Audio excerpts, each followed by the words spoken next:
We got issue 4. The new year has begun. This is January, February, 1989. I like looking at these Nintendo Power. It's a good time. Zelda 2 on the cover. Blockbuster review. Nintendo Power Bowl. Skater die. Plus Mondo poster. Oh god, more Captain Nintendo. We didn't even read that last time because it was so fucking dull. Oh, now we got the pin promo. Right in the front here. Give this card to a friend. Get a free pin. Dynamic Power Pin. All he has to do is subscribe. For 6 big issues. He gets a free power pin too. An animated Nintendo Power insignia with a flashing lightning bolt.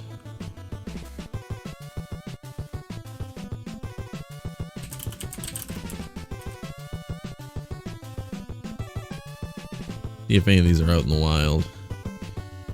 Etsy.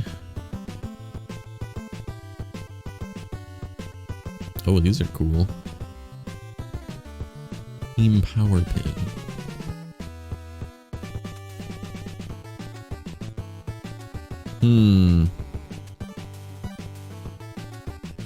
What did they call this? Yeah, Dynamic Power Pin.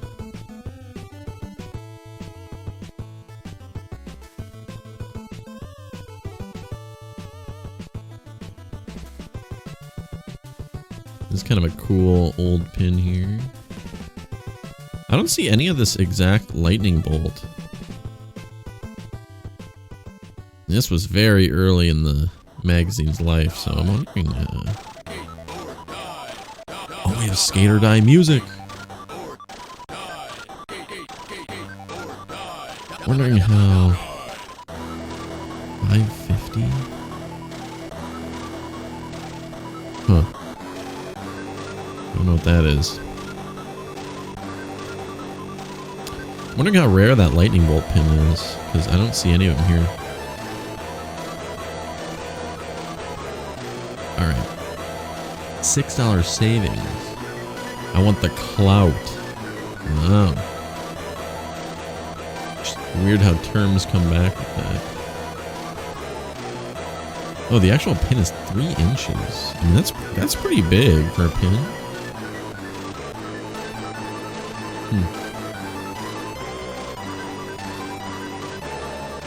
I paid just $15 and receive a free Nintendo Power Pin.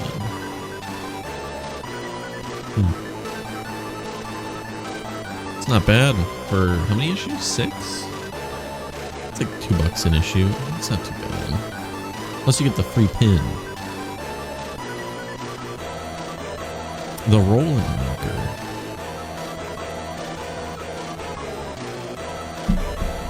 I always forget, is there anything on this? Oh, I guess this welcome blurb is always different each time here. Let me turn this down just a hair. Ready to kick off the new year with more video game playing power than ever? Let's see. Sizzling stories and fun. What a better way to jump into 1989 with the game you've been waiting for? Zelda 2: The Adventure of Link, greatest video hero of all time, is back. And what? Is back and full grown? I guess time did pass between the 2 games, but I never imagined Link being like too young in the original Zelda.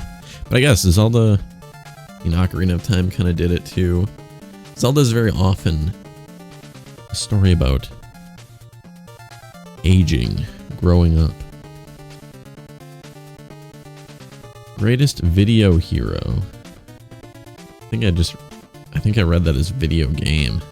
Let's He's not a video game hero, he's a video hero. Gaon's henchmen have some nasty new tricks of their own. And this is just an ad, basically. For Zelda 2. Are you ready to tough it out in the NES ring? It's World Wrestling Federation Superstars in WrestleMania. WWF Championship Belt. Marble Madness.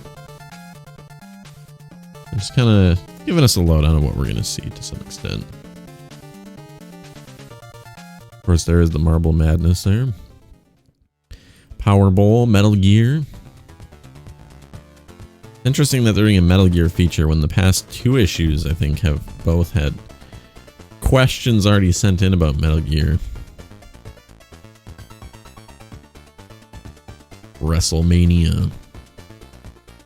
Andre the Giant. I don't know who half these. I'm sure these are very famous people. Ted. I can't even read what this says. These are very hard to read. Hulk Hogan. Randy Savage.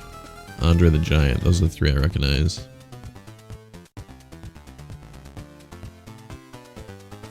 Huh. Can't say I'm too interested in the wrestling stuff, personally. WrestleMania's all-star lineup. Also, I mean, these fonts alone and these colors, just, it reeks of graphic design is my passion. I mean, this right here is just like, this image is very blown out. It's interesting.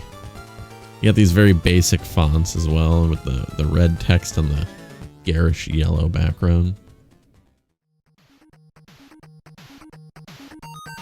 Hulk Hogan's hairline, Jesus.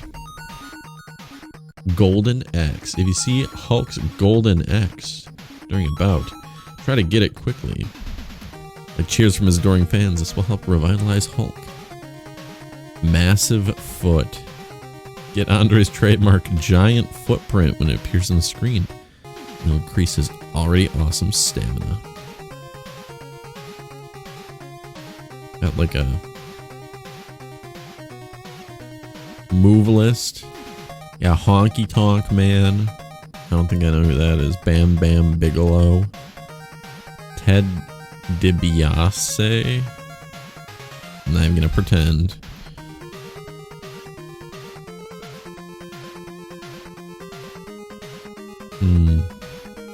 Randy Savage. Shades. As his trademark sunglasses drift along the back of the ring, pick them up. Increase his energy by several shades. I mean, I'm sure for fans at the time, this is probably pretty cool. Pretty cool game, getting to play as all these guys. I mean, clearly got some big names in there. Captain Nintendo. This shit was so fucking boring, man. There's Link. He's in there. Yeah, we're not going to read that. Writers Showcase Contest. Attention all you aspiring writers out there. Got a story you're just dying to tell, or a plotline you've been letting simmer on the back burner? Or maybe just a flicker of an idea you've toyed with from time to time. Time has come to put those brilliant ideas on paper and enter Nintendo Writers Showcase. Write a video game related short story between 1,000 and 2,000 words. Be typed and double spaced. Postmarked no later than March 1st, 1989. Get your typewriter out. No age limit, and a panel of judges will select the winner. Judging will be based on creativity, originality, overall composition. First, second, third place winners receive scholarship bonds for $5, $250, and $100. Not bad. Top winning entry will also be published in a future issue of Nintendo Power. I wonder how good the actual top is going to be. I mean, this This Captain Nintendo shit was boring me to tears, so who knows? Maybe it'll be something really nice. Go nuts, be inventive. Send us the best video game related story in the universe.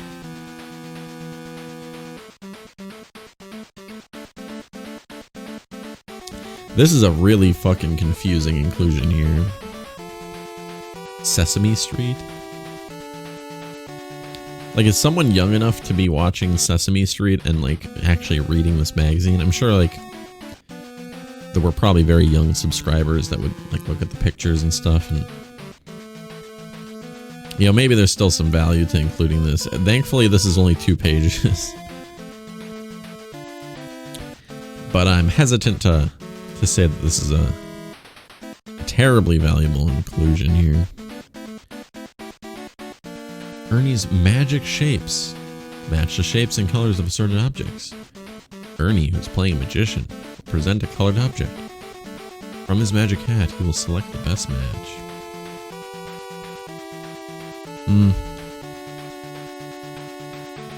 Oh, dear parents, here you go.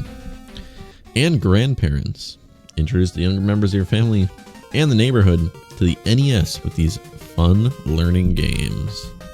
I guess, yeah, that's something I didn't consider, is that, like, a parent might be reading this. I don't know, a lot of this magazine, obviously there are older readers, but a lot of them, and you'll see with a lot of the submissions, I guess there are grandparents that read, because we've gotten letters from them. But a lot of them are going to be younger people. That's probably why this is just 2 pages. I guess I get it. Like Grandma and Grandpa see that there's a Sesame Street game. Zelda 2, The Adventure of Link. Hero of Hyrule begins his new adventure, but the trail will be long and perilous. I fucking love Zelda 2. I will go to bat for Zelda 2 any day of the week. Some great art here.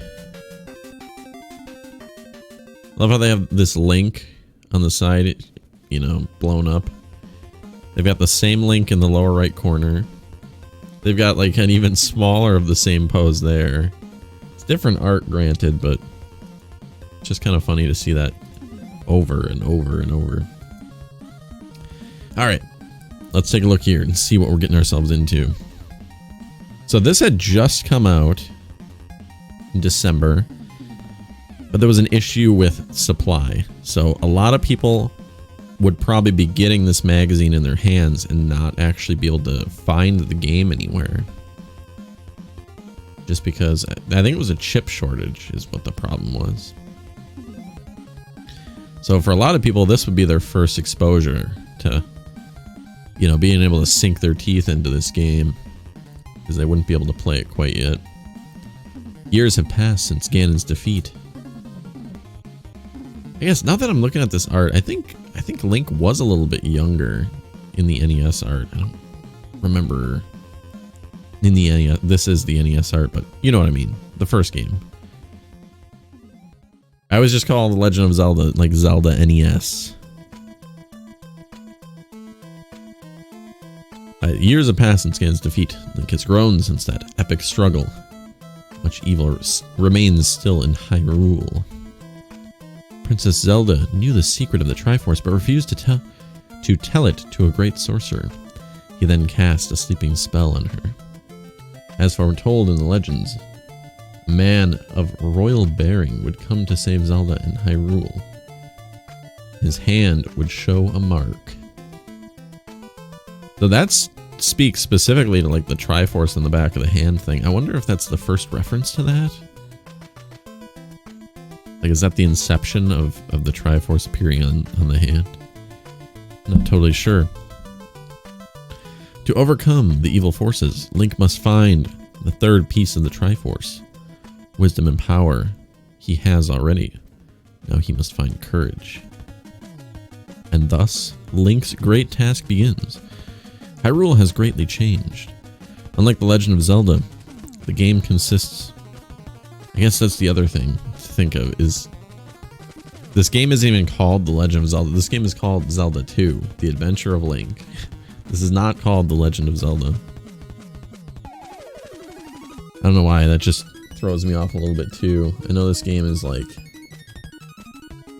fucking ancient at this point, but it's just very strange. Alright, unlike The Legend of Zelda, the game consists of 2 viewpoints.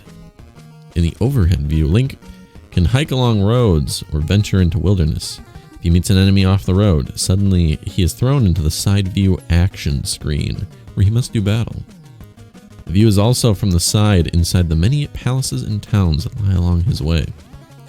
Other changes include the many people who talk to Link and help him with clues. He also has the ability to use magic. Very cool. I gotta say as well, kind of digging the green and purple of the page layout here. So far, aesthetically, this article's pretty good too. It's kind of got a fun little 80s-ish, you know, bright green, yellow, purple, some good bright colors, but it's not too garish, so it's not bad. As Link searches out clues and battles the minions of Ganon, he must uncover powerful items in secret places. Magic Jar. Oh, restores Link's magic. Know that the red jar will fill up his magic meter. Treasure bag. I always just called this points bag because it has a P on it. It gives experience points. Here it's called a treasure bag. I guess it does say a treasure of points. 50, 100, or 200. Awaits Link if he is quick and brave and lucky.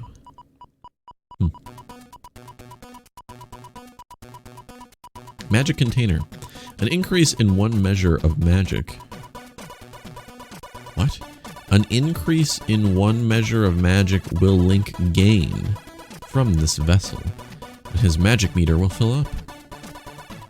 I see what they were trying to do there, but it just made it very strange. Heart container adds 1 measure to the staunchness of Link's heart. Restores life to its fullest. Alright, we're getting some like weird writing in this article.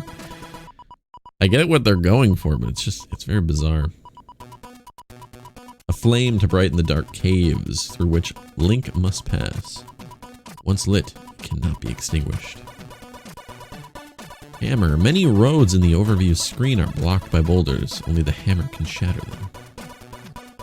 For the way is blocked by a fall of stones. Glove will prove to be Link's salvation. Raft. Divided by a great sea. The vastness of Hyrule can be explored fully only if Link wins the raft. A lot of winning going on with games. That was something we observed last time. Or no, was it win? There was some very weird term that they used for beating a game. It was like answer or something. I don't know. It wasn't like beat or clear. It was very strange. Boots. The way ahead lies... The fuck? The way ahead lies sometimes across the seas, in places where no man may venture, to save he who has the boots. Why is this written like this? Flute. Long it has been told that the music of this ancient flute has powers both mysterious and strong. That's one of the things that I kind of understand. I don't think anyone actively, you know, talks about this as a criticism of this game, but it's something I'm noticing with this item sheet here, is that a lot of the items are just passive effects. That's definitely like a bit less fun than like the wand in Zelda 1 or like the bow. You know, active stuff that you get to shoot out. Like I know we're about to get onto the magic here as well, but a lot of the magic is also kind of like passive effects. That's why I think the fairy is very interesting, because it's one of the more active spells. Shield strengthens Link's defenses. Within one screen, an enemy's blow will fall with only half the force. Life. Dark moments will come when Link is nearly spent using life. He will regain 3 measures of vitality. The measures thing is also strange. It's not like segments of health. It's not like blocks of health. It's measures. Jump. Once earned, the magic of the high jump allows Link passage over walls and other barriers along his way. Fairy in narrow places, impassable even to Link. He may choose the magical transformation into a flying pixie. In many battles, the magic fire, which Link shoots from the tip of his sword, give him the edge. Even like the fire spell is just an extension, you know, of like the sword beam, you know?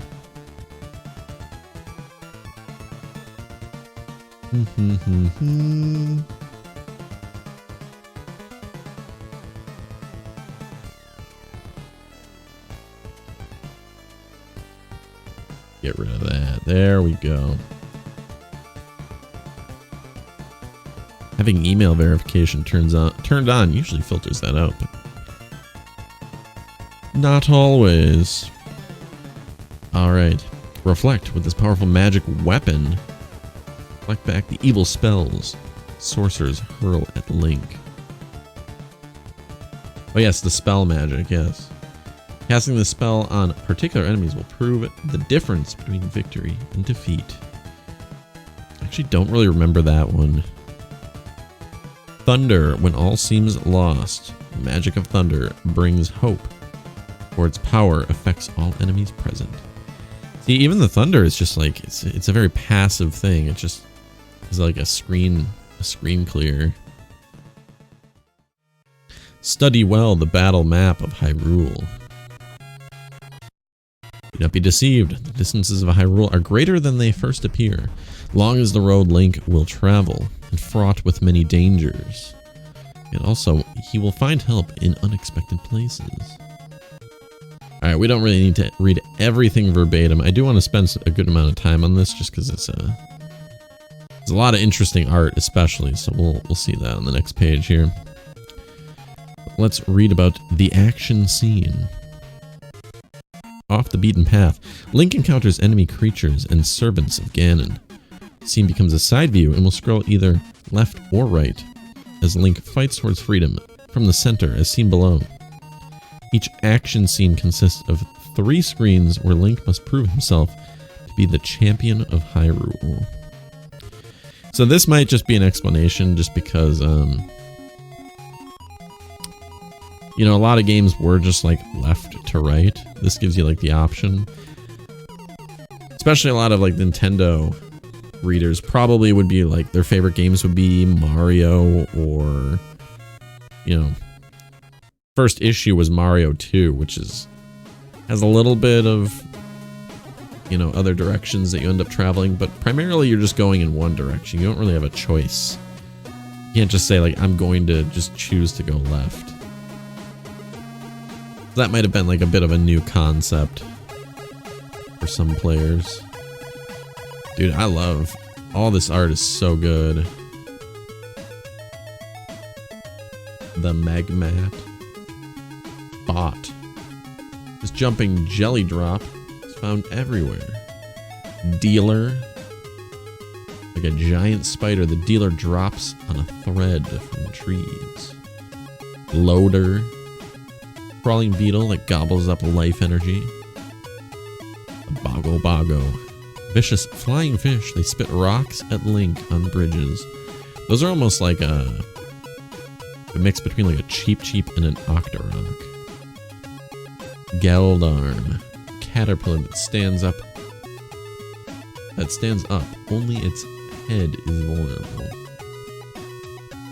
The Moa, a graveyard ghost. That's a really cool I don't know what it is about that eye. That's really cool. Very cool piece of art.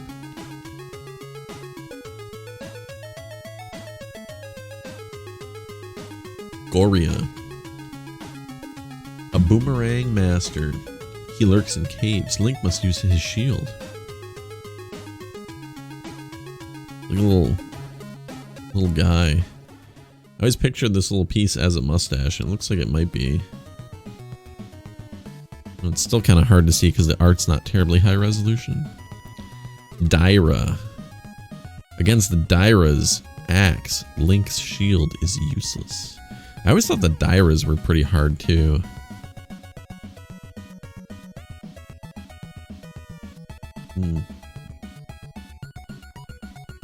Magmat. Tough-skinned, the Magmat is a dangerous pest. The land octopus spits rocks and leaps high. That's cool Octorok art there. They swoop down from the shadows of deep caverns. Ache. Kind of interesting that these are not keys. These are something, I guess, entirely different. Keep accidentally right-clicking. My apologies there. Moby. He drops from the sky and attacks swiftly. Boon. Giant fly persistently drops stones. Oh, Aikman. We got Ache and Aikman. This art is really cool. Very spindly limbs. I never pictured this thing as a bat. I always thought it was like a dragon. I mean, it even breathes fire. I guess it turns into the Ache. I don't know. I do remember, like, it swoops down and then it becomes the Aikman. But I always just pictured it as, like, becoming, like, either a dragon or I guess, like, Firebrand.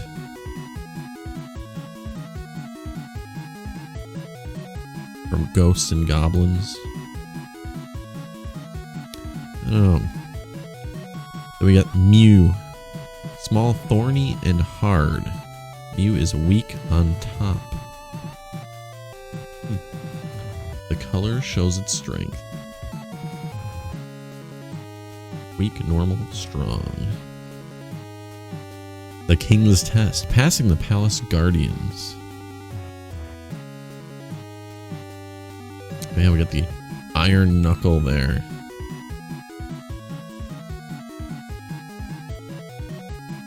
The depths of each of the 6 palaces of Hyrule. Mighty Guardian challenges Link. Long ago, the king who broke the Triforce and hid the Fragment of Courage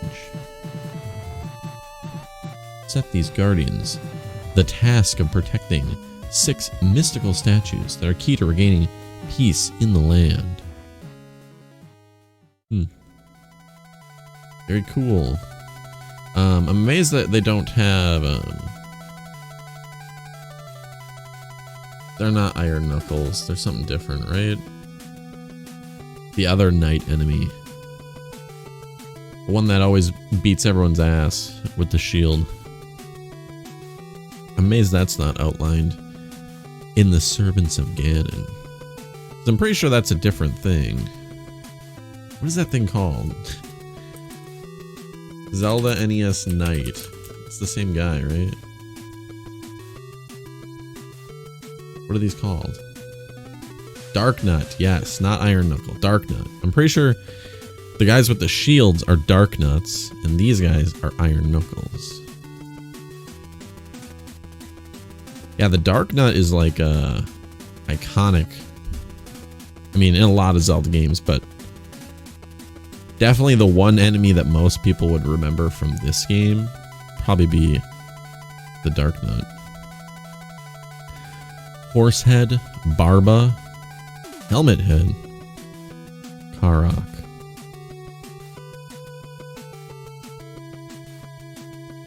Dang, how, oh my god. This is long as fuck. And we got the map, holy shit. Alright, it's breaking the formatting of everything.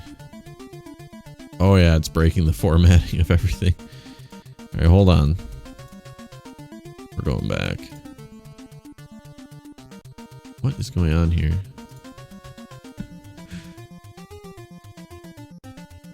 Okay. Those longer posters really mess everything up. Parappa Palace. Alright, let's see what it says at the beginning of the game here. Not all paths are open to the hero when he first ventures forth from the North Castle. In the map below are shown the limits of his wandering, from Rudo in the mountains of the northwest to Rauru in the south. Parappa Palace is within reach if he travels to the northeast. And yet in this region of Hyrule, buried in the hills and deserts, hidden away in forests and caves, can be found items essential to Link's quest. It is but for him to find them. And just pointing out some landmarks here.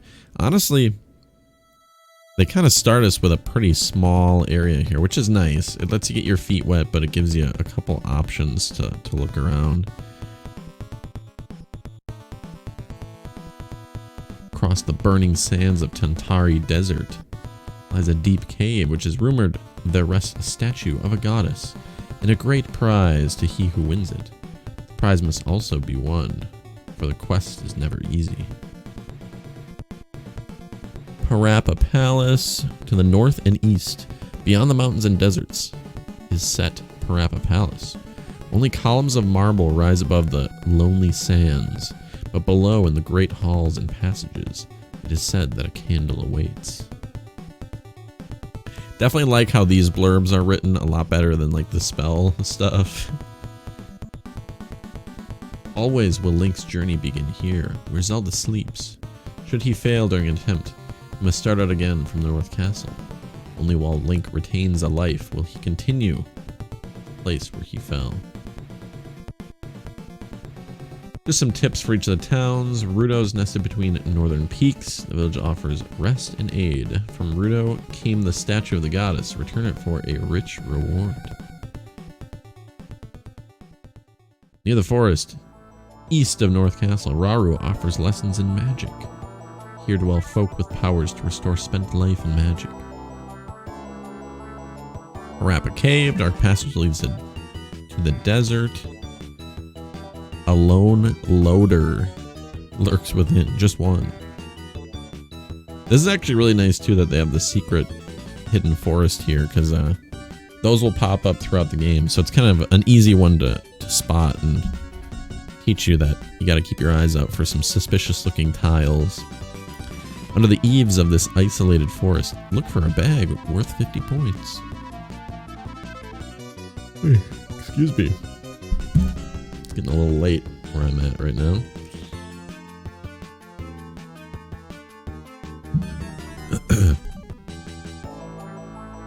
Yeah, so we go to Rauru first.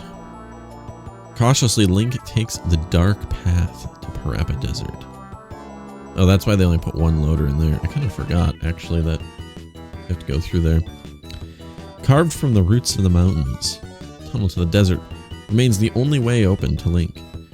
There, darkness hangs like a cloak, and there lurks a loader, which Link must pass. Although in blackness, he can just see the motion of the creature's feet. Man, that is really, really smart design to have the candle in the palace, and you have to go through this relatively safe dark cave, because that way when you're coming back, you'll see what the candle does. Pretty smart. Whispers in Rudo may tell much. Link listens well to all those he meets in this village. Some speak of a mysterious stolen statue. It can be traded for magic. Oh, excuse me. Apologies. South of North Castle is a cave to which Link must now go. Though he has no candle to light his way, treasure beckons. Each step threatens to be his last. Kind of interesting that they advise to do that first. I don't know, I don't typically like to try and go in any of the dark areas without the candle. The Desert Cave of Tantari. In a cave in the Tantari Desert, a statue of goddess awaits a hero.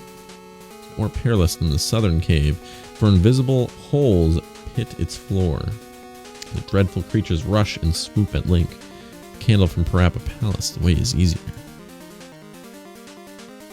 Wow, these are really nice little sketches. These maps here. Not just screen grabs, but someone went through and drew this up. Kind of cute. Parappa Palace. Have an overview. Seek hidden keys to enter locked chambers. An elevator gives Link access to many palace levels. Not all is evil here, for a life-giving fairy awaits him. Bridge stones crumble with each step as Link runs across. This precious gift of light is worth more than gold or jewels to Link. Let's see if it mentions any of the dark nuts.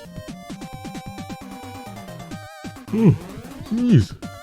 Once I've started yawning, I can't stop. Apparently. Horsehead, the Guardian. In a time long forgotten in Hyrule, Horsehead was given the task of guarding the statue in the back of Parappa Palace. Suddenly coming face to face with the monster, Link stops short. He cannot proceed until he defeats Horsehead, and only an attack to the creature's huge head can succeed. After a moment, he knows he must use a jump attack.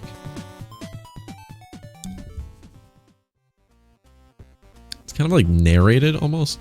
Reminds me a little bit of the Secret of Mana player's guide, which was kind of like laid out like a story. It would narrate like, the heroes found themselves in front of this. They used fire magic and quickly dispatched the creature. Stuff like that. Kind of a bit of a fun way of doing it. Guardian has the head of a horse and attacks whirling a giant club. Horsehead wears no helmet. Link need only leap high and strike hard. To the statue, Link returns the crystal. Each palace holds a statue that resembles a face of mystic origins. Together they create a binding force that locks the Grand Palace. Crystals destroy the statues, palaces, and the force. Only after Horsehead is defeated can Link place a crystal in the statue. Midoro. Yeah, this is some great artwork here. I might need to grab an energy drink. Holy shit. Bad. Boomerang wielding Goria. Actually didn't see. I don't know if there are dark nuts in this first palace, actually. I think there might be, but I'm not totally sure. You must also have earned the magic of high jump to escape.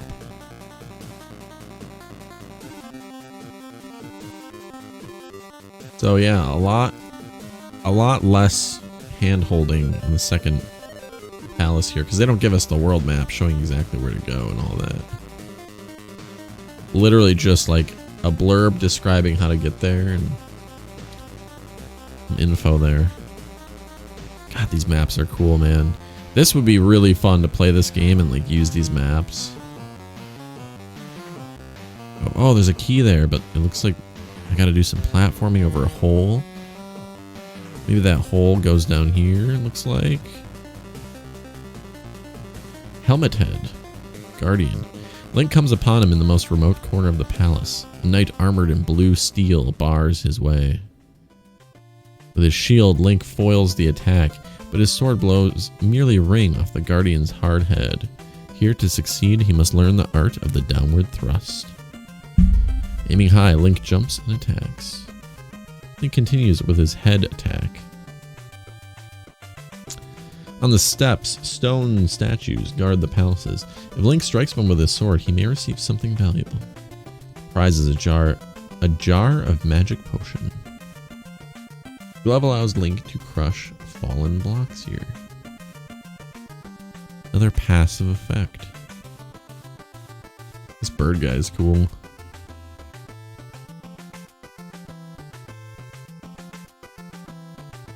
Rocky Island is home to the third palace. Neither boat nor bridge will avail Link as he attempts to cross the channel. He must take another darker path. Wanders directly south of the king's tomb. Suddenly he's falling through the earth. he has stumbled upon an ancient tunnel linking the mainland to the palace. Link sets to memory the path he must take from the king's tomb, 8 steps in a line straight to the south. Later, he would draw a map of all his travels, for he knew the importance of this. The island palace was built with fewer twists and turns, but a powerful enemy waits within. Link shrewdly uses jump and shield magic to work his way through. Yeah, not too complex of a layout here. The Iron Knuckle. Astride an unearthly horse, Iron Knuckle charges in the final chamber of the palace. Link jumps at his foe, swings his sword, and discovers that this technique may be the key. Many times the knight thunders toward him, but eventually he dismounts and fights hand to hand. Well, I guess, yeah, when you take him off the horse, he fights just like the regular ones. So maybe those are Iron Knuckles. Maybe those aren't Dark Nuts, actually. They might all just be Iron Knuckles.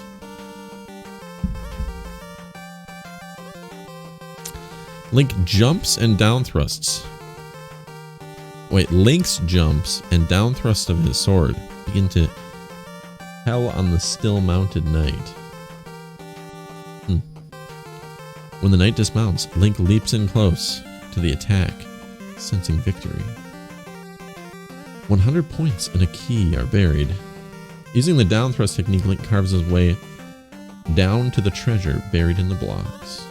Before he seeks treasure, Link polishes off a Doom Knocker and Mew. This is Nintendo power, my friend. Discovering the raft will open new horizons to Link. He ever gets out.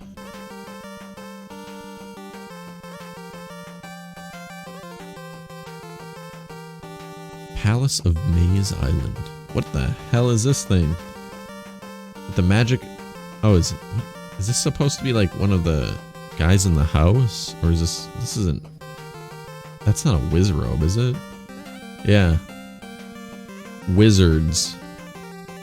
Maybe it's not necessarily a Wizrobe, but it says Wizard, capital W Wizard. With the magic of Reflect, Link's shield now repels the spells cast by wizards, shoots them back.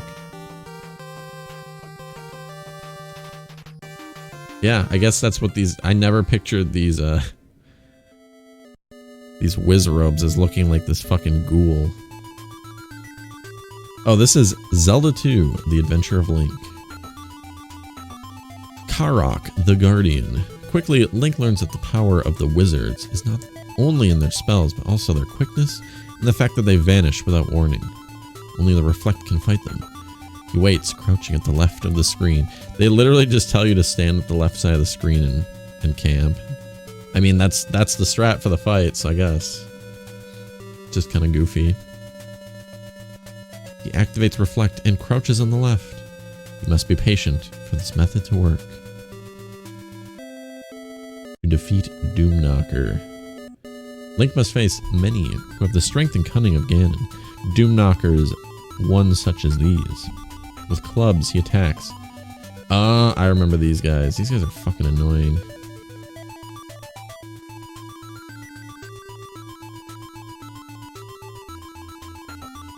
Alone, the shield is not enough. Link must use the Reflect Reflect magic works in Doom Knocker? Am I thinking of the right enemy? Maybe I'm not. Were you thinking, like, before you even saw this? That was just a random thought. It's a great game. I like it a lot. There's a lot of old NES kind of cryptic nonsense with it sometimes, but it's good fun. I think I'm thinking of a different enemy. An attack from above will frustrate the giant, the Doom Knocker. With the winged boots, Link might now walk above the waves. Here's where the formatting implodes. Okay, we'll try and keep this as readable as possible. That's a funny coincidence. Link has come far through countless dangers, but though weary and bruised, he knows he cannot rest. 2 more palaces must be conquered, and in their most secret chambers set the crystals. Still to be found is the mighty power of thunder. People, both good, evil and good, cross his path, and somewhere ahead, waiting like a nightmare, is the great palace. Zelda's life and all of Hyrule are at stake. Damn, this gives you like a really... This game had just come out, and this gives like a really pretty thorough rundown of like most of the game. The 5th palace, you can float over the waves to the palace on the sea. Link learns to pass through walls here. I mean, learns to pass through walls. You just kind of learn that the walls are false. Appreciate you stopping in, man. Sleep well, have a good night. Magos and other creatures protect this complex palace. Man, the 5th palace, if it's the one I'm remembering, having to go through the walls and stuff, it's that's the one that I would have wanted a map on. The 6th palace, hidden in space and time. The 6th palace is revealed by special clues. The magic key is essential too. Inside, Link must draw a detailed map to help guide him. These late dungeons definitely need maps. They're pretty damn complicated.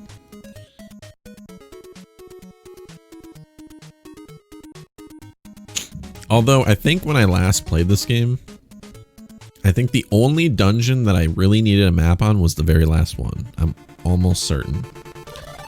Because there's a couple ways you can go that really don't lead you anywhere. What lies ahead in the depths of the Great Palace? The road there is perilous. You must pass through an enemy ambush. The enemies ever inside... What? Oh, even inside the caves, excuse me. I can't read, apparently. The enemies, even inside the caves, give Link no quarter. And there are, at last, is the end of the road, the Great Palace, where waits the final test. The best Smash Brothers stage ever created. The Palace. Yeah, this is a really cool map. Nabooru. Mido. Darunia. All your favorite Ocarina of Time characters. Saria. Rudo. Midoro. Isn't Midoro someone? I don't remember.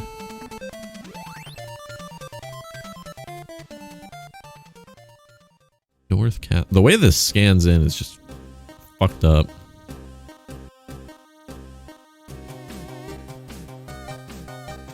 Alright. We got dogs on skateboards. Hell yeah. It's the same dog, copied and pasted. Skate or die. Alright. We're back to the formatting. Hopefully being a little less fucked here.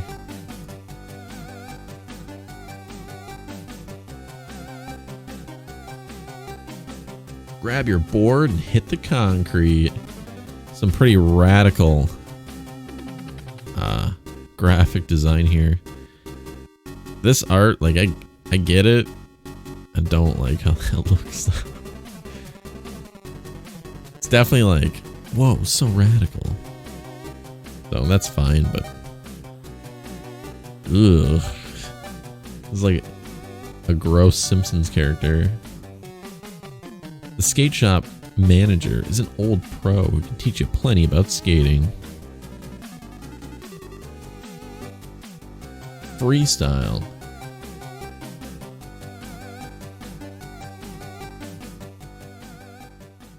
The only thing I know about this is that it has the song that goes skate or die. I don't know if this is actually people like this. It looks like there's some good variety at least. There's like a, you know, courses it looks like you can go down. There's like the half pipe. The record-breaking jumps will be almost impossible without using your turbo button. You gotta get that NES advantage. Buy the product. Boneless, tail slide, rock and roll slide, hand plant, skateboarding. Need another cough drop real quick. Oh, it looks like we got races as well. A and B to cut sharply and jump obstacles. I mean, this looks like some good gameplay variety. We got like score attack for tricks and stuff. We got racing.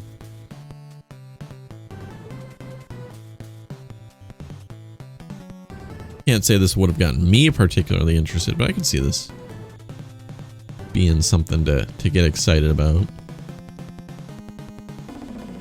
Joust, pool joust. Only one player has the bopper stick at a time. Attack quickly when you have the stick, and plan your route carefully if you don't. Getting knocked off your board at high speeds in an empty swimming pool just can't feel all that good, so be careful. You win the joust if you knock your opponent off his board 3 times out of 5. You must win by a margin of 2 knockdowns. Yeah, so a lot of variety there. That's not bad. Howard and Nestor. Last Howard and Nestor was not a blatant advertisement, so maybe this one will be the same. We got Konami Air. Hey Nestor, you made it to the track and field 2 Olympics. Well, we're starting out strong here. They wouldn't start without me. I wonder which gold medal I should win first. Hey, you seen the coach? Can't he see I'm busy? Oh, the stick snaps. No. Some help he is. Do you know where the coach is? Who? Hey, where's the coach? I gotta check in. Hi, Nestor. Oh no, not him again. You gotta hurry. The triple jump is starting. Did you warm up yet? Nah, that's for amateurs. Nestor, look out for that discus. Yikes. You gotta be careful. This is serious competition. I bet he planned that. Let me help you up. Thanks. For nothing. What a little shit. This is easy. Just a hop, skip, and a jump between me and the thrill of victory. Remember the angle of your jump. Keep the first 2 jumps between 55 degrees and 65 degrees. The last jump shouldn't be more than 80 degrees.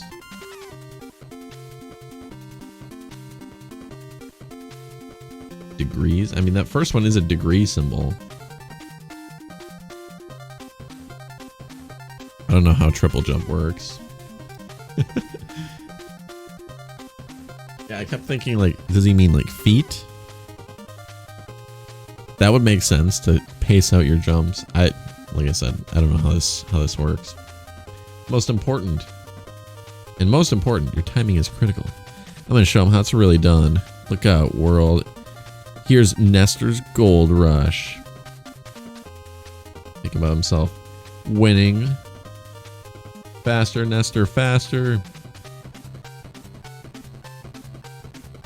This must be the agony of defeat. I guess that's all from the Olympics. Who knows where we'll meet next time. Get me out of here before they give my medal to some bozo. Alright, so this was really only like tangentially connected to video games.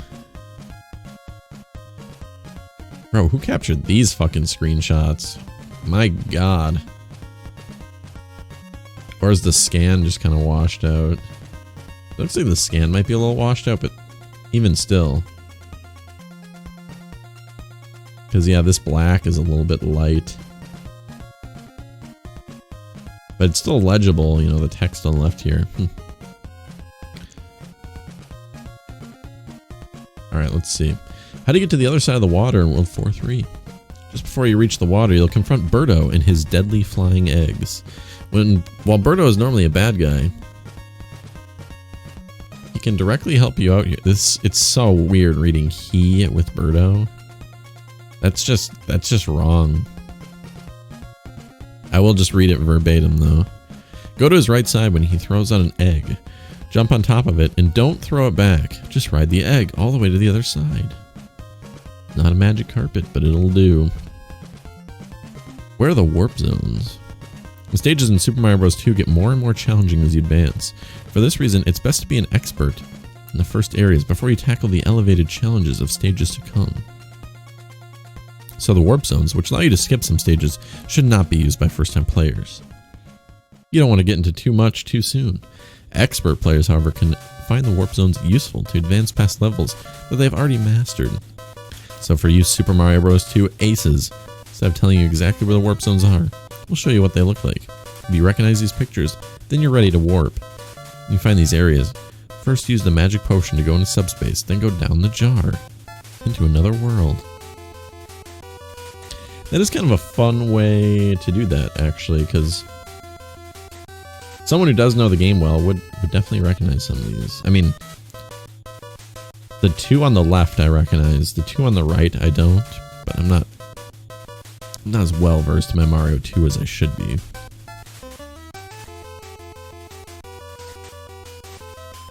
Sometimes when I beat the Fry guy in World 4-3, there's no door. What do I do?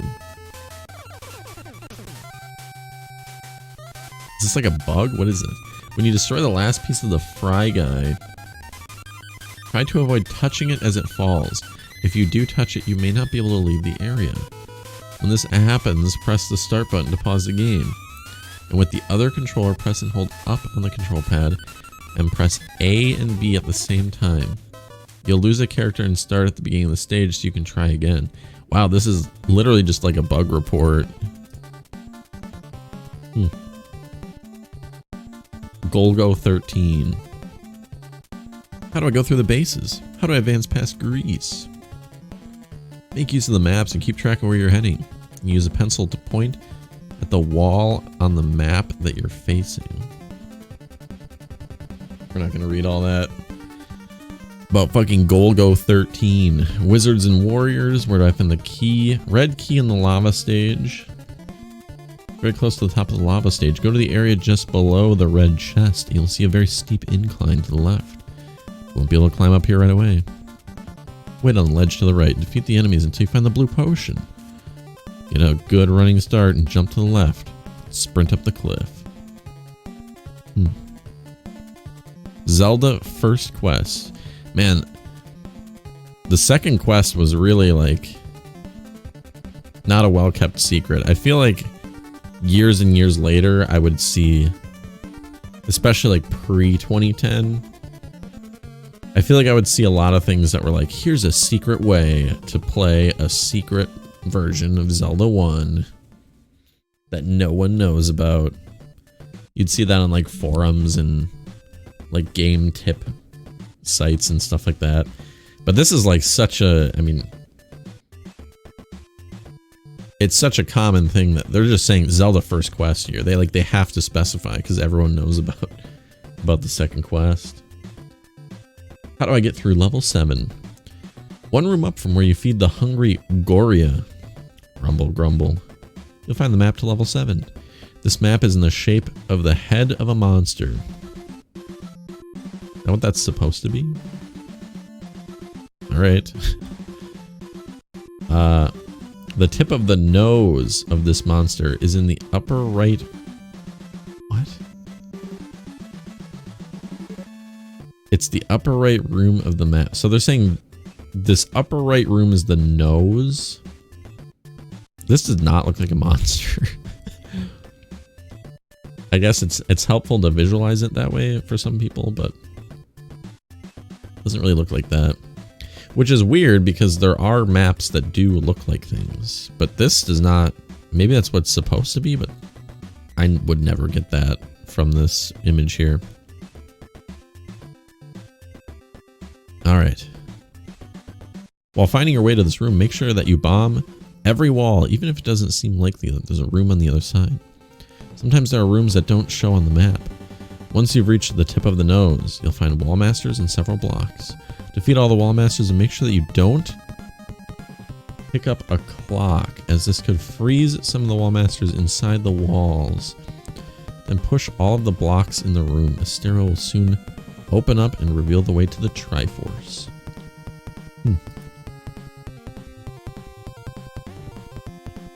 Oh shit, we got Castlevania 2. How do I go about finding the clue books?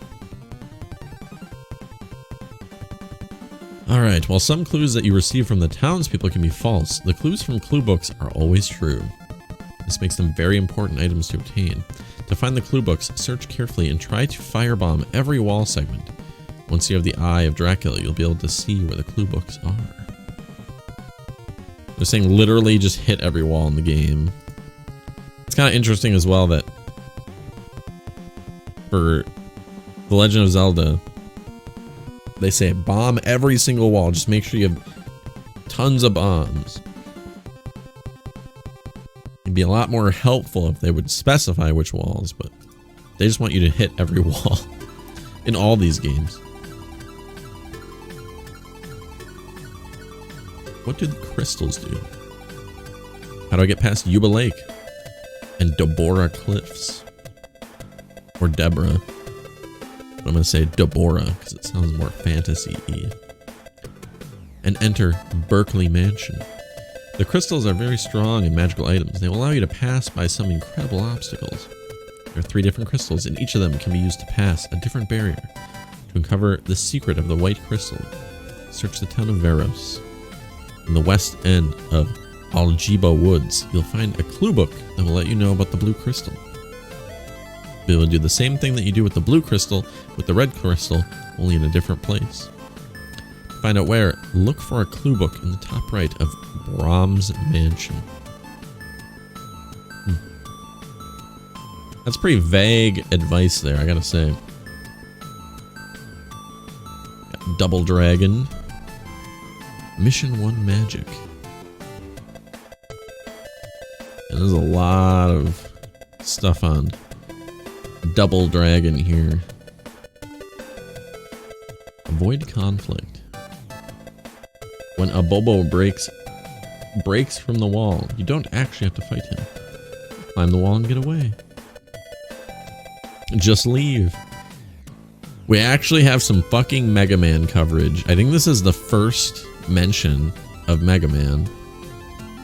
We're 4 issues in. Mega Man's been out for a little while here. This is the first time it's coming up.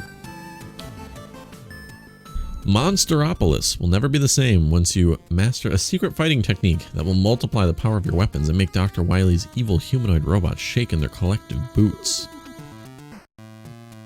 With a single powerful shot from one of your beams, the Elecman beam works best, or the Cutman blade.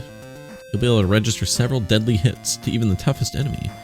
Fire the weapon, and as soon as it reaches your opponent, rapidly press the select button to pause and resume the game over and over. This will slow the action as your shot makes it through the enemy. It will register a shot with every slight movement. This technique is especially useful against the one-eyed rock monster in the Dr. Wily stage. Be on your way to battle with Dr. Wily in no time. Beat the rock monster. Is that a rock monster? I always thought it was like goo. Isn't that, what is that, the Yellow Devil? Was it originally rock?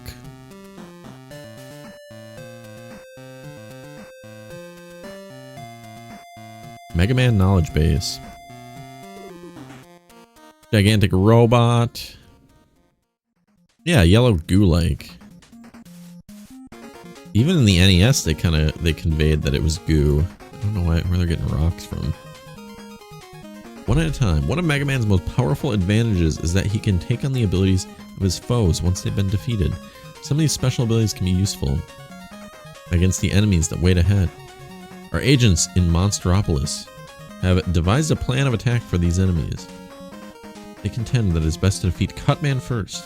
Use the Cutman blade to do away with Elecman. You can then use the powerful Elecman beam to defeat Iceman and blast Fireman with the Iceman beam. Bombman is very vulnerable to the Fireman beam. You'll find that bombs will work nicely to quiet Gutsman. Kind of a lowdown of the recommended boss order there. Yeah, we got a lot of good games here. Gauntlet, Blaster Master, Bionic Commando, Life Force. Let's see what Gauntlet's got. Come out fighting with an arsenal containing twice the special items and abilities that you had before. Our agents have developed a strategy that will double your power for a one-player game. Start a two-player game and use the same password for both characters. Let's give you two identical fighters with the same number of bombs, keys, and extra abilities. Let the second character be defeated and collect all the loot. I mean, I guess that would work with any password. It wouldn't necessarily have to be the same one, right? You can probably always pick up their loot. Punch in the same password for two different players and then eliminate the second one. I guess for simplicity's sake. Probably just keep it the same password.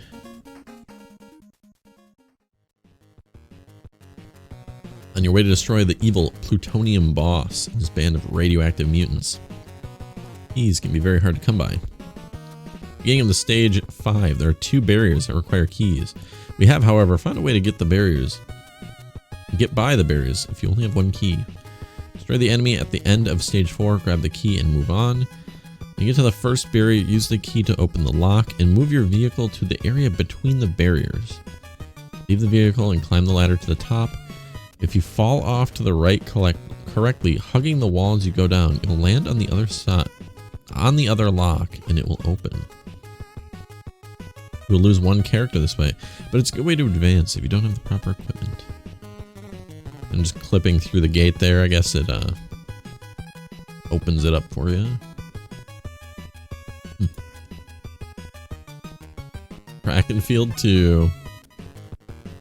I don't really care about that. Marble Madness. It's kind of a cool, like, pseudo 3D. A wild race against the clock for 1 or 2 players. You're in control of a mad marble. It winds its way through tough terrain, past a variety of obstacles and enemies, to the final goal. Enter your name at the beginning so you can keep track of high scores. Never played this before, but I've heard it's pretty good. Black Ball. Dodge quickly to avoid this character. You meet the black ball head on, it will result in lost time. Get out of the way with a quick dodge. Before it has a chance to react, get moving. Marble Eater. Birds and Slimes. Very interesting enemy cast there. Got some basic level layouts. Intermediate race. Aerial race. I'm not sure there's too much I really want to read about Marble Madness. Operation Wolf. Presidential Order. Rescue the prisoner. What the fuck is this? Not sure I've ever heard of this, honestly.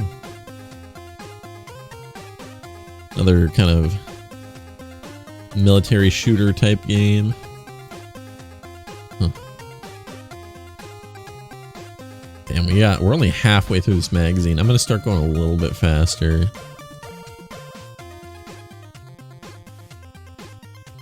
We got Tecmo Bowl. Nintendo Power proudly presents 3 hot new football games. Tecmo Bowl, John Elway's quarterback, and NFL football. Duel out in a classic battle on the gridiron. They compete for top honors in the Nintendo Power Bowl. They even got the flag. They said fucking Merc. NFL. Football. Tecmo Bowl is the only one of these that would really interest me at all, so we'll read a little bit. Tecmo Bowl. This is my favorite of the 3 games. Wait, okay, hold on. Whose words are these? To get an insider's viewpoint on these 3 new grid games, we went to NFL veteran Doug Reed, currently with the Los Angeles Rams, is starting defensive end. Doug took time out to give Nintendo Power readers his assessment of Tecmo Bowl, John Elway's quarterback, and NFL football. So this guy has no credential for games, but he is a football player, so. All right. Tecmo Bowl is his favorite of the 3 games. I like that I can choose my favorite NFL team, program sweeps and pass plays, and intercept passes on defense. This game is very true to life and precise. I like the fact that the players' names are displayed. They give each other a high five after a touchdown. The post-touchdown little sequences are quite charming, I gotta say. The game was fairly easy to figure out, and any Nintendo fan should be able to pick it up easily. Is he gonna drag any of these? Oh, he's gonna drag the official NFL one. John Elway. This game has great graphics. You can see everybody on the field. I really enjoyed the fact that there was a time limit on how long you could take to call your play. I also like the way that you use the arrow to decide on a receiver after the play starts. So we got, you know, some good gameplay stuff there. NFL football. This is a good game, but my least favorite of the 3. The beginning graphics are excellent, but the play graphics are slower than the other 2 games. This game is much more complicated and hard to understand right away.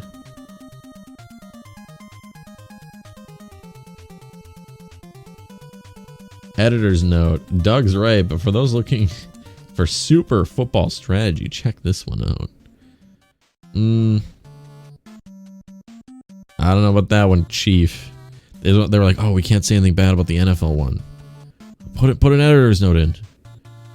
All 3 of these games are excellent football games. I like Tecmo Bowl the best because it's fast action and great graphics, but I would recommend all 3 to every football fan with an NES.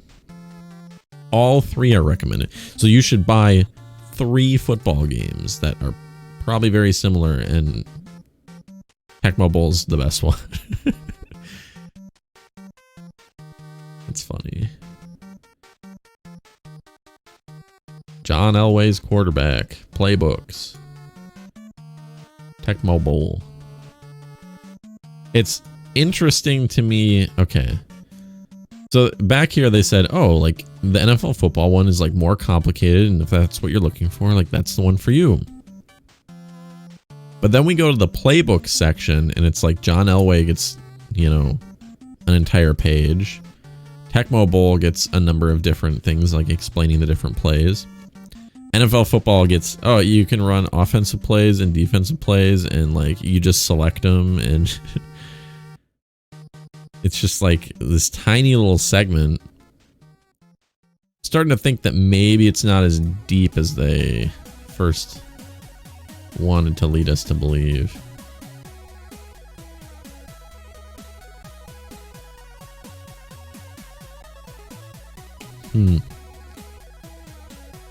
Halftime. I was just reading this here. NFL football. The halftime in NFL football can try your patience. The music's great, but it lasts a little too long. John Elway. There isn't any fanfare or scoreboard excitement, but it gives you a chance to catch your breath. Both of these were just like, whatever, fuck it. Like, who cares? Meanwhile, Tecmo Bowl has like this whole thing. It's kind of amazing, actually, how clearly better Tecmo Bowl is. I mean, I know I have the hindsight of knowing that Tecmo Bowl ended up being pretty damn good. But like you can see, touchdown, NFL football has like, oh, there's a screenshot and the fans erupted in cheers. Whereas this shows like the touchdown sequence. Frame by frame here. Very clearly just better. Yeah, wasn't this game out for a little bit? Didn't we have some segments on this before where people were like asking questions? Mission objective: destroy Metal Gear. Infamous early screens here that are kind of a bit frustrating at times. Make your move when they're not looking. Sneak up. First floor, codename Shotgunner. Second floor, codename Machine Gun Kid.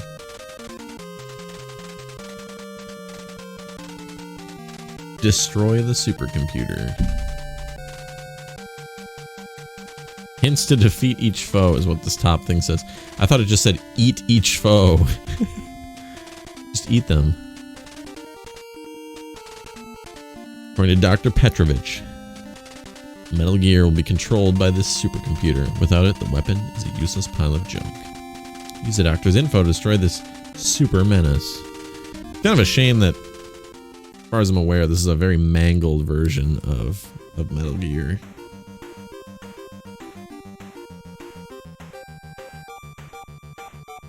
The Metal Gear Solid HD collection has the true Metal Gear 1 and 2. So, strangely enough, I don't think I've ever played the NES version of Metal Gear, but I have played a good little chunk of the actual, was it like MSX Metal Gear? So I don't really have much experience with this. I just know that I'm pretty sure Kojima was like, yeah, it's not good. Ahem. Looks like Mario's having a wee bit of trouble. This is just, he's throwing the fireball. That's the throwing the fireball art there. He's throwing it into the projector. While he's rethreading the film, let us take this opportunity to say that we think video shorts is going to take your breath away. The variety of sources for inspiration for these video games is truly amazing. Sources range from the latest feature films to board games centuries old, from Goodwill Games to classic literature. There are also some fresh new ones generated from great imaginations. Okay, Mario, hit it. Friday the 13th. AVGN, where are you at? We all know how this one turned out.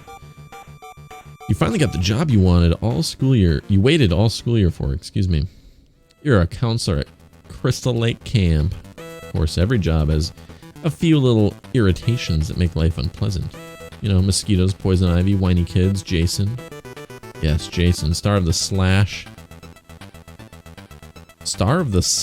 and Scream. I have a weird way of saying that. Is back at Crystal Lake Camp. He sharpened his axe. His axe? Doesn't Jason use a machete? You know, I'm not sure I've ever seen like the original Friday the 13th. But I always just thought he had a machete. It's like a lot of weird fucked up things with a lot of these segments where I'm not sure what they're making up. I'm not sure what's true. World Games. Here's a game that travels to the four corners of the earth to bring you international excitement, the thrill of foreign competitions. Your first stop is the Soviet Union, where you can test your great strength in the snatch, or the clean and jerk. What the fuck am I reading? Test your great strength in the snatch or the clean and jerk.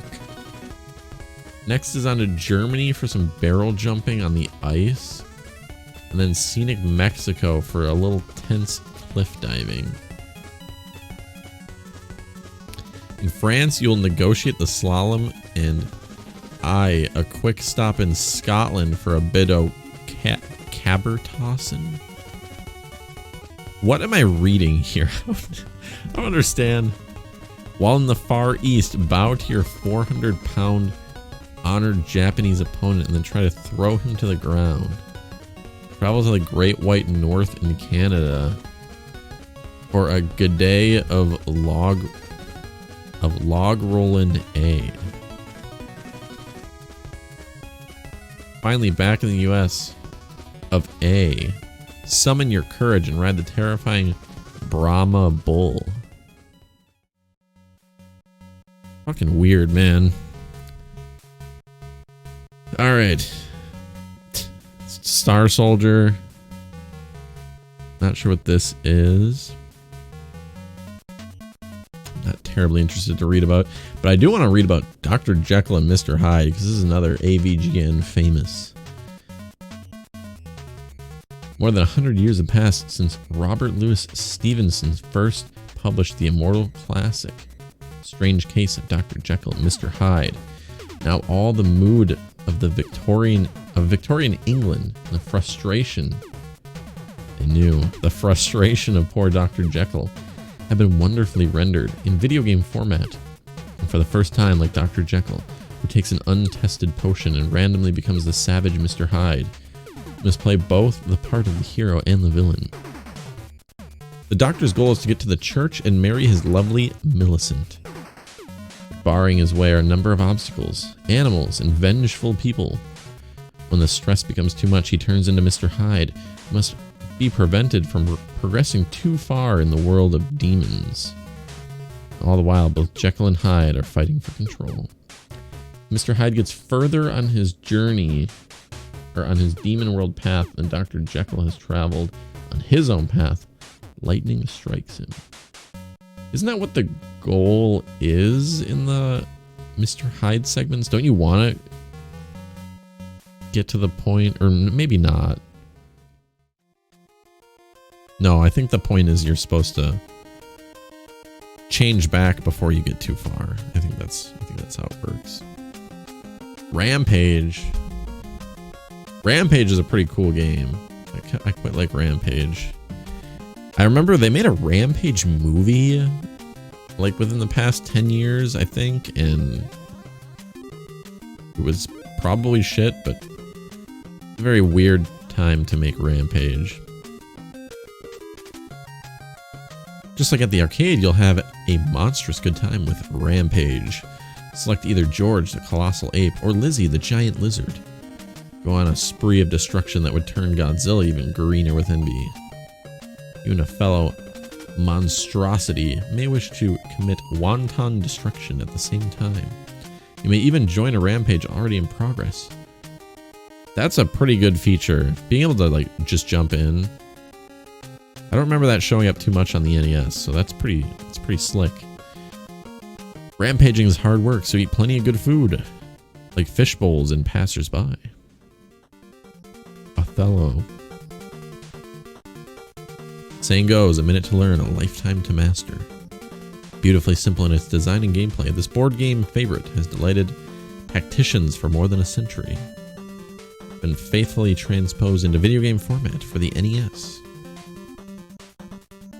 That's a decent game. I don't mind it too much. Robo Warrior, Spy vs. Spy. Spy vs. Spy is something that I had not heard about until they did like Mountain Dew commercials, I think. I guess this was pretty popular though, because I mean it got an NES game. Gyrus, Q*bert, there he is, more arcade stuff.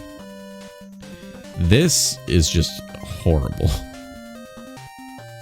They said, what do we do? We clip out this blurb of text here and just slap it on over the background. This looks really bad.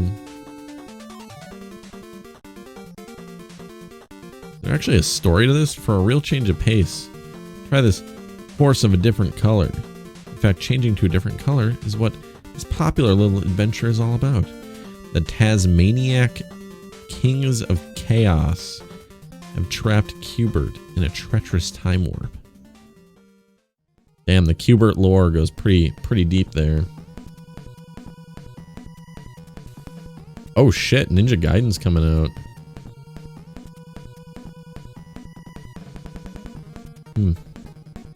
Alright, let's go back really quick. Definitely want to read about Ninja Gaiden. Hey you. Yeah, you. Shh, listen. I got a watch for you, a pack watch. We'll give you all the latest news flashes, lowdown, bulletins, scoops, and scandals. What's happening in the NES game front. Video game front, excuse me.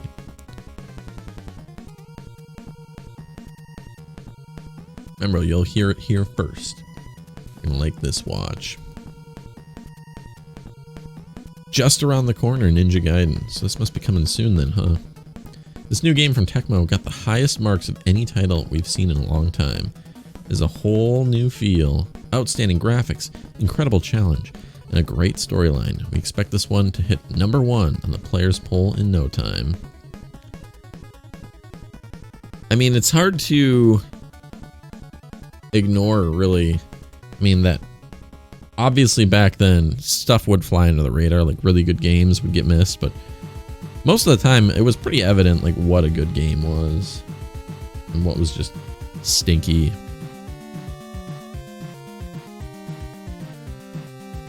I just feel bad for the people that had to write up stuff about like really crappy games. Like, I don't know if Gyrus is bad, but like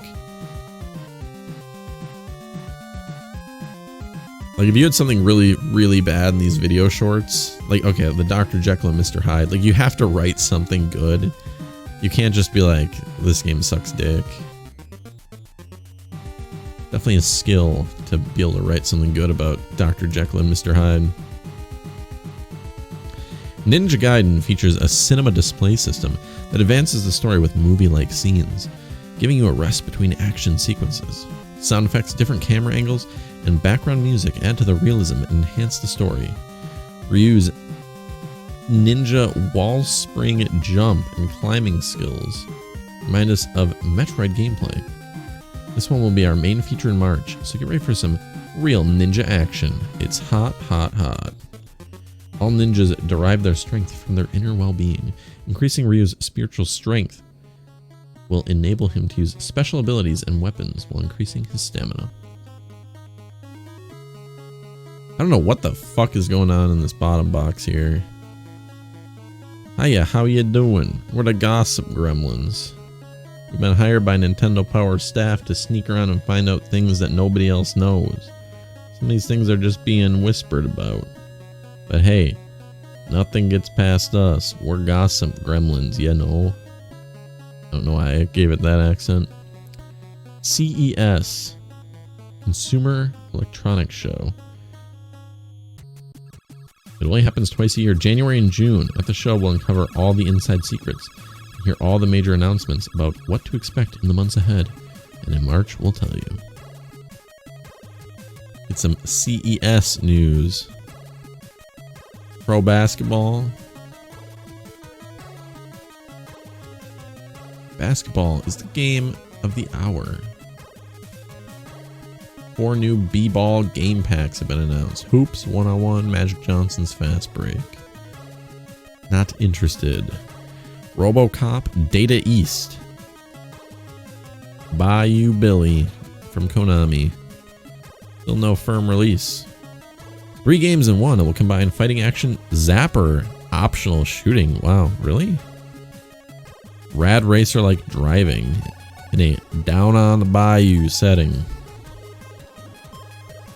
Don't know much about Bayou Billy. I've definitely heard of it, but I didn't know that it had Zapper support. Knight Rider, Airwolf. Bad Dudes. Rumor has it that Data East is converting their arcade hit Bad Dudes. We're hoping for 2-player simultaneous play. Teenage Mutant Ninja Turtles. They're young, they're genetically enhanced, they're highly trained, and they're reptiles. The Irreverent Quartet is coming to the NES. First they were a cult hit in the comics, then Saturday morning cartoons. So the cartoon has come out at this point. I think the first time this was mentioned, the cartoon was not even out. I'm not totally sure. I think it was in like issue 1, and it said like later that year the cartoon was coming out. So this was this was a good pickup for Ultra. It definitely saw that TMNT was going to be something. Ultra has been hyping this pack for a long time. Turtles are slow, and this one seems to be taking its time in getting here, but it should come out of its shell very soon. We hear it's similar in framework to Metal Gear, which suggests to us an overhead view showing lots of territory and equipment. No pics yet, but we managed to get a shot of the box. Which they already showed us this shot of the box like months ago. So that's not any new. It's also not really like Metal Gear. I think there is an overhead segment, but you end up entering levels and stuff.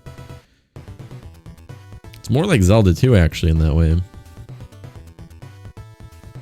Nintendo's own 1989 lineup so far includes Cobra Triangle Pinbot Faxanadu, Trick Shooting Jump Burger, Prototype programs will be shown at CES. I've never heard of any of this except Faxanadu, which is weird because I think, God, I think I remember hearing that Captain N, like Faxanadu, was talked about in it at some point, which is so strange because I don't hear anyone mention that game anymore. I've actually got a copy of it and I've wanted to play it for a long time, but I'm sure maybe we'll get around to it someday. Players poll contest. Damn, look at all these sick accessories you can get.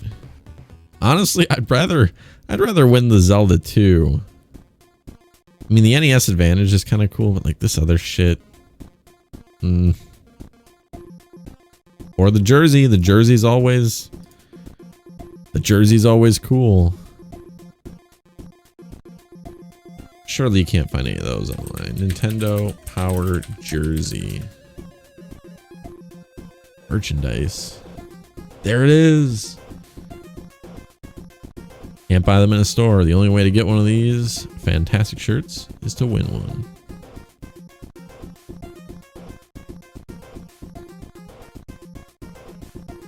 Of course there's no official Nintendo Power jerseys for sale.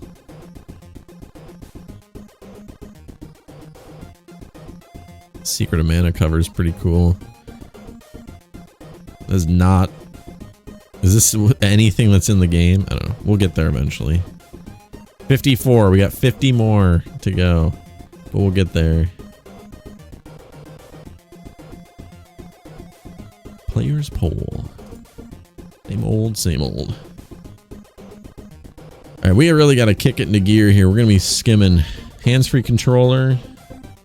Todd Stablefelt helped test drive the hands-free controller at Children's Hospital.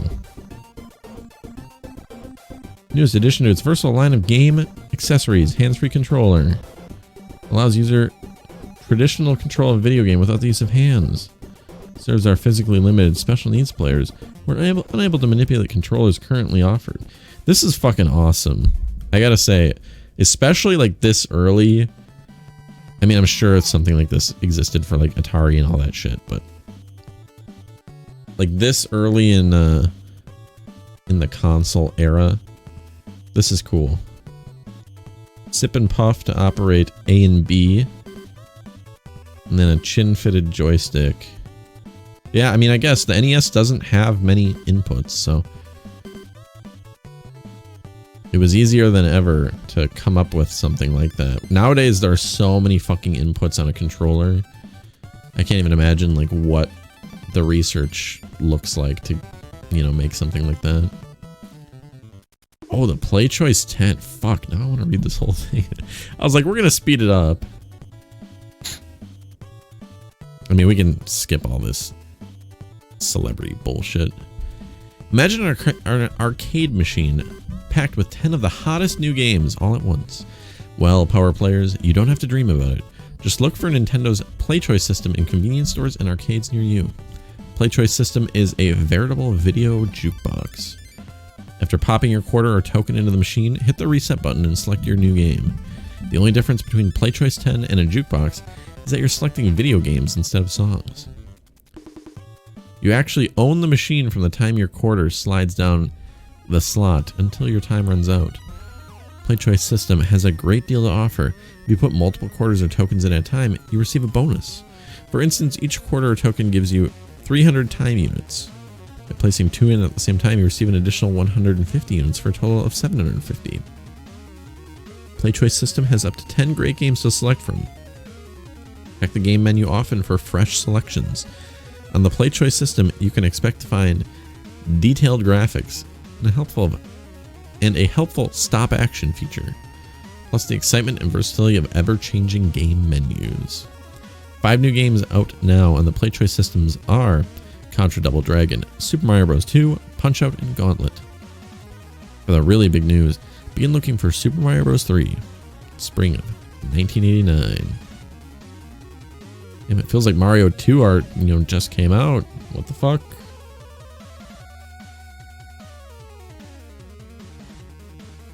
The PlayChoice 10 would have been a very, very cool thing to experience. I think there's actually an arcade bar that I went to once in my city, and I think they had a Play Choice 10. It's been years since I went there, but I think I remember playing on the Play Choice 10. But I can't quite remember. Pretty cool though. But I just mean at the time, Play Choice 10 would have been really cool. Like just to be able to go and play like a game that you can go to the store to buy. Like if you wanted to try out Punch-Out, you know, you're not sure if you want to buy it for your system at home. You know, go to the arcade, try it out, and oh, this game's awesome. Yeah, I'll end up buying that. That is very cool to be able to do. I would like to compliment you on a very exciting game. Super Mario Bros. 2 is the best game I've ever played yet. I love it. It's got the best graphics and it's plain fun the whole time you play. Thanks, David. I'm glad you like it. You really could cut out like half of the letter and half of the reply.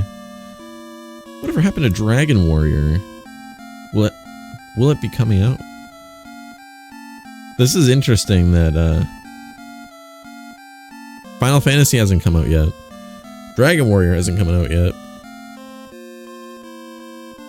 I think it was Ultima in the previous issue. Like, they had to explain what an RPG is. We are definitely in the spot where, like, the Western audience does not know what RPGs are and how they play. But that's about to change pretty, you know, pretty quick here. Dragon Warrior and Final Fantasy will lay the groundwork, but when the Super Nintendo drops, we're going to be in RPG land for a while. Dragon Warrior, a challenging new fantasy role-playing adventure, is tentatively scheduled to release sometime this year. There are a lot of reasons why the release of a game can be delayed. Among them are the chip shortage and programming changes. In any case, we want to ensure that when a game is released, it meets the high standards you've come to expect from Nintendo games. My name is John George Howie. I'm 11 years old and I really like Nintendo Power. I can probably think of 9 different words to describe it. Would you like to hear them? You said yes, here they are. If you said no, here they are anyway. Superb, great, excellent, cool, neat, fun, awesome, educational, thrilling. Well, there they were. What the fuck is this? Why would you publish this in fucking magazine? Thanks for the words of encouragement, John. Trying our hardest to bring a magazine that will be enjoyable and informative. I just recently got my hands on Metroid. What a game. All the realistic flips, bounces, sounds, and graphics make this game really hot. One reason I know it's got to be good, because my friends' parents like it, and they're really choosy when it comes to games. What I want to know is if you guys are making any new games. Are there any new games? This person's just like, do any new games come out in the future? Are they on their way? No shit. I go pack watching video shorts. Customer service tip. Zelda's memory. Have you ever played The Legend of Zelda, reach a critical stage of the game, and then saved your progress, only to find out later that the memory got zapped? Unfortunately, that does happen with some Zelda game packs. The good news is that there's a simple procedure to follow. Prevents... Oh. This is that thing where they're like, hold down, reset, and then push start. Right? And then push power. Yeah, push reset on your console deck and hold it. While holding reset, turn off the power. I wonder what the... Like, what the mechanical purpose of that is.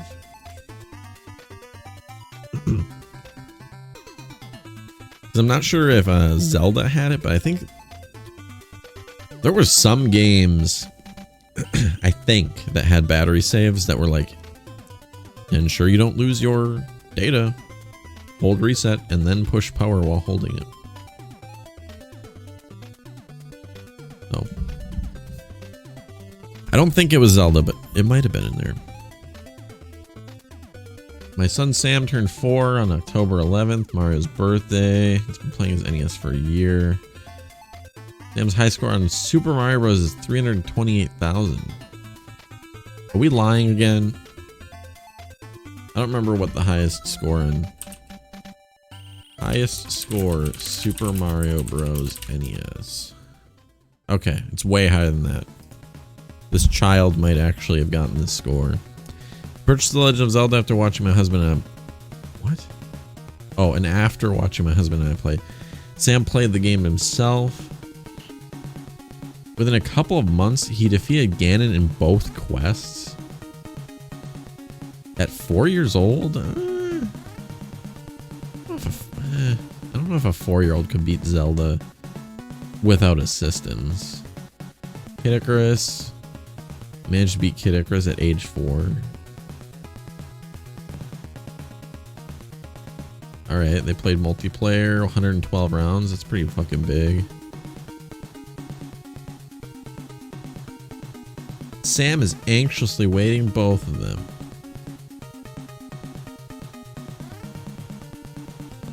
Wait, he's been playing NES for a year. So he turned 4 like October, November, December, like 4 months ago. So he'd been playing NES for 8 months. So when he started playing, he was 3 years and 4 months old. And fucking Carol claims that a 3-year-old can beat Zelda. I find that to be a little suspicious. Who would just write into a magazine and tell lies, though? My club and I have some tips for developing Nintendo clubs. Club members should participate in an election or appoint a leader. Create rules of membership. Yeah, I don't care. I do like that they were pushing that whole club thing. That would have been very fun, like in elementary school. Power players. I'm just going to skim this really quick just because there's sometimes some funny stuff in here.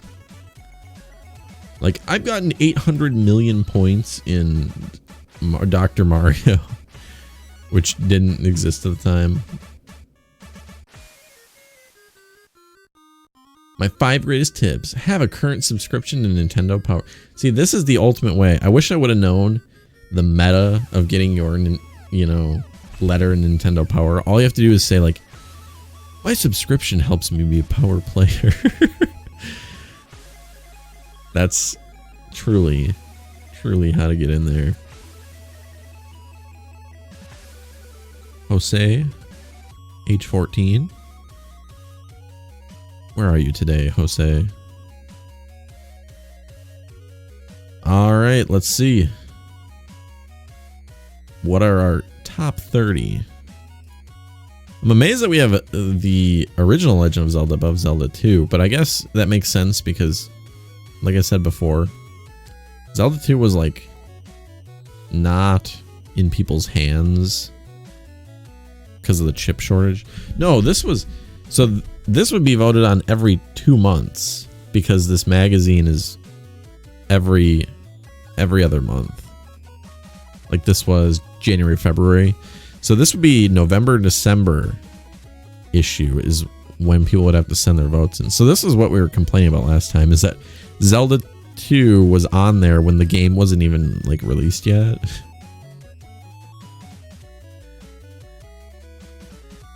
Questionable, very questionable inclusion. So this is like people who haven't even played the fucking game voted for this. Double Dragon, Metroid, Punch-Out, Milon's Secret Castle, I guess, is pretty popular. First time in the top 30, Milon's Secret Castle. It's already looking like a winner. Metal Gear Contra, bases loaded. Mega Man's still sitting at 19. Kid Icarus is kind of down there too. Golgo 13, Simon's Quest. I'm amazed Simon's Quest didn't make more of a splash. I mean, I know it has a lot of problems, but I mean, there's a lot of crappy games in here that people are like, yeah, fucking... Oh, I'm sure Bases Loaded is like a fine game, but who's gonna be like, fucking... That's in my top 10. Bases Loaded? Fuck yeah, man. I always like to see what the dealer's pick is, like what seems to be selling. What I'm assuming this is based on. Mario 2, Double Dragon, Pac-Man, of course. Contra. Adventure Island. Yeah, okay, not bad. Milan Secret Castle is at 7 there. Pros put it at 4. Players put Milan. Is it even on here? Let's see.